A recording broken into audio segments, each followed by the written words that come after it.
Magandang araw po mga kalingap, may bagong update po tayo kay Dara, may magandang balita para sa kanya bago ang lahat, pakisuportahan po ama ng kalingap na si Val Santos Matubang at sa channel ko para sa panibagong update.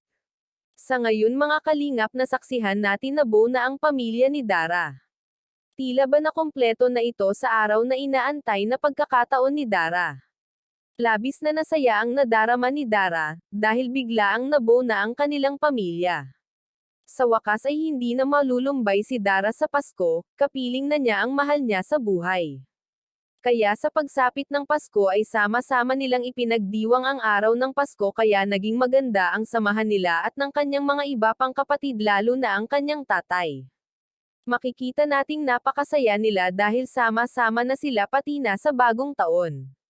Natupad na ang kahilingan ni Dara na makumpleto sila. Di mo na makikitaan ng lungkot sa bahay ni Dara, bigla ang kasiyahan ang ipinalit rito na bumong nga ang kahirapan ni Dara ng kasaganahan at masayang buong pamilya. Sana ay hindi makitaan ng kaguluhan sa kanilang bahay at sana ay magkakasundo sila sa lahat ng bagay na kanilang kinatatayuan.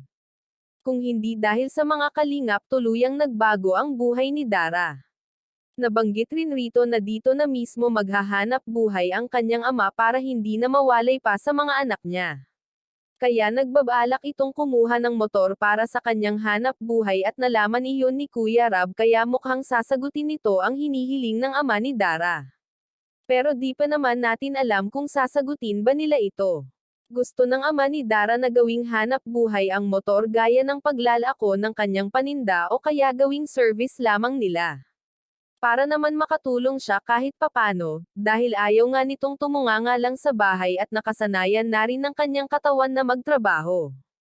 Kita sa mga ngiti ng tatay ni Dara na napakasaya nito. Atd matutumbasan ng nakaraan nila na naranasang hirap, lubos na pasalamat sa kalingap na patuloy silang ginagabayan at sinasamahan sa anumang hirap o sakuna sa buhay. Maraming salamat po, pakisuportahan po Kalingap Rab channel at sa aking YouTube channel, please like, share, subscribe and comment ng inyong mga opinyon, thank you and God bless.